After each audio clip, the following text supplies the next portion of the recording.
দীর্ঘ ১৭ বছর ৩ মাস নির্বাসনে থাকার পর সপরিবারে বাংলাদেশের মাটিতে পা রেখেছেন বিএনপির ভারপ্রাপ্ত চেয়ারম্যান তারেক রহমান। ২৫ ডিসেম্বর বেলা ১৫:১২টায় তাকে বহনকারী বিমান বাংলাদেশ এয়ারলাইন্সের বোয়িং 787 ড্রিমলাইনার ফ্লাইট নং BG-202 হযরত শাহজালাল আন্তর্জাতিক বিমানবন্দরে অবতরণ করে।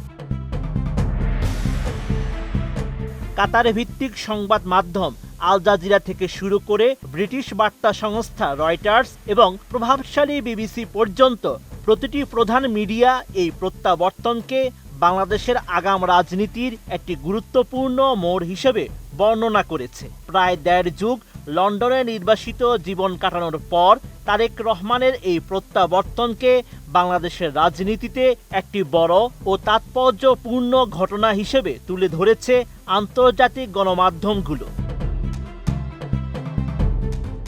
ফরাসি গণমাধ্যম ফ্রান্স 24 জানায়, দেশের অন্যতম শক্তিশালী রাজনৈতিক দল বিএনপির শীর্ষ নেতা তারেক রহমান ২৫ ডিসেম্বর ঢাকায় পৌঁছান।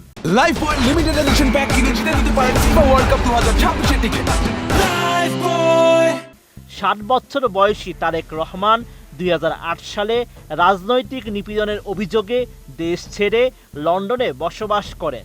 তিনি আগামী নির্বাচনে প্রধানমন্ত্রী হওয়ার আকাঙ্ক্ষা পোষণ করেন। ফরাসি গণমাধ্যমটি আরও জানায়, তারেক রহমানের মা ও সাবেক প্রধানমন্ত্রী খালেদা জিয়া দীর্ঘদিন ধরে অসুস্থ। বয়স ৮০ বছর হলেও ২০২৬ সালের জাতীয় নির্বাচনের প্রচারণায় অংশ নেবেন বলে জানিয়েছিলেন। তবে তিনি এখন হাসপাতালে ভর্তি এবং নিবিড় পরিচর্যা কেন্দ্রে রয়েছেন। এই অবস্থায় তারেক রহমান দলের নেতৃত্ব নিজের হাতে নেবেন বলে ধারণা করা হচ্ছে। কাতার ভিত্তিক সংবাদ মাধ্যম আল জাজিরা জানায়, বিএনপি তার নেতার প্রত্যাবর্তনকে ঘিরে রাজধানীতে ইতিহাসের অন্যতম বড় সমাবেশে প্রস্তুতি নিয়েছে। দলটির দাবি, প্রায় ৫০ লাখ নেতাকর্মী ও সমর্থক ঢাকায় জড়ো হয়ে তারেক রহমানকে স্বাগত জানাতে পারে। লন্ডন থেকে তার আগমন এমন এক সময়ে হচ্ছে যখন শেখ হাসিনার অপসারণের পর বিএনপি রাজনৈতিকভাবে নতুন গতি ফিরে পেয়েছে। আল জাজিরা আরও জানায়, তারেক রহমানকে দলের প্রধানমন্ত্রী পদপ্রার্থী হিসেবে সবচেয়ে এগিয়ে থাকা নেতা হিসাবে দেখা হচ্ছে। ১৯৯১ সাল থেকে বাংলাদেশের ক্ষমতা মূলত খালেদা জিয়া ও শেখ হাসিনার মধ্যে পালাবদল হয়েছে। তবে আসন্ন নির্বাচনে শেখ হাসিনার দল আওয়ামী লীগ অংশ নিতে না পারায় বিএনপি জয়ের সম্ভাবনা জোরালো। ব্রিটিশ বার্তা সংস্থা রয়টার্স জানায়, প্রায় ১৭৫ মিলিয়ন জনসংখ্যার মুসলিম প্রধান বাংলাদেশ বর্তমানে এক সংবেদনশীল নির্বাচনী সময় পার করছে। নোবেলজয়ী ডক্টর মোহাম্মদ ইউনূসের নেতৃত্বাধীন অন্তর্বর্তী সরকার এই নির্বাচন পরিচালনা করছে।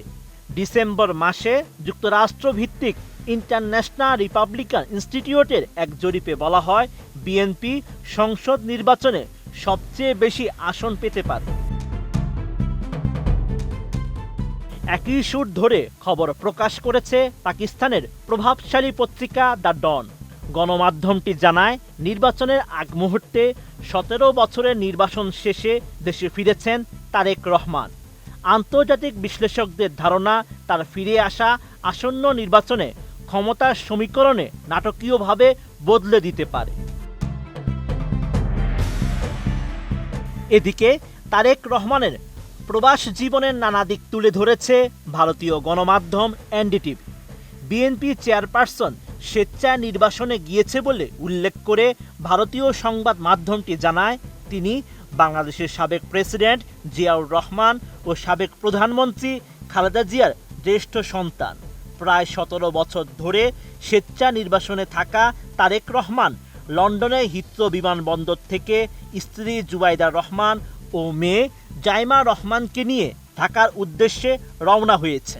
এমন ছবি সামাজিক মাধ্যমে ভাইরাল হয়েছে।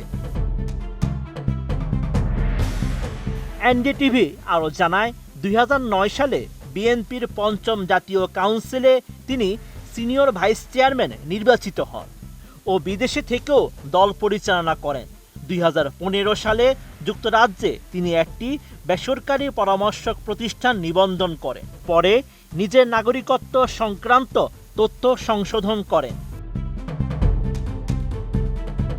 বিশ্লেষকদের ধারণা, দীর্ঘ রাজনৈতিক অস্থিরতার পর তারেক রহমানের এই প্রত্যাবর্তন বাংলাদেশের গণতান্ত্রিক ভবিষ্যৎ ও ক্ষমতার ভারসাম্যে বড় প্রভাব ফেলতে পারে। Sheikh Farid, ATN news.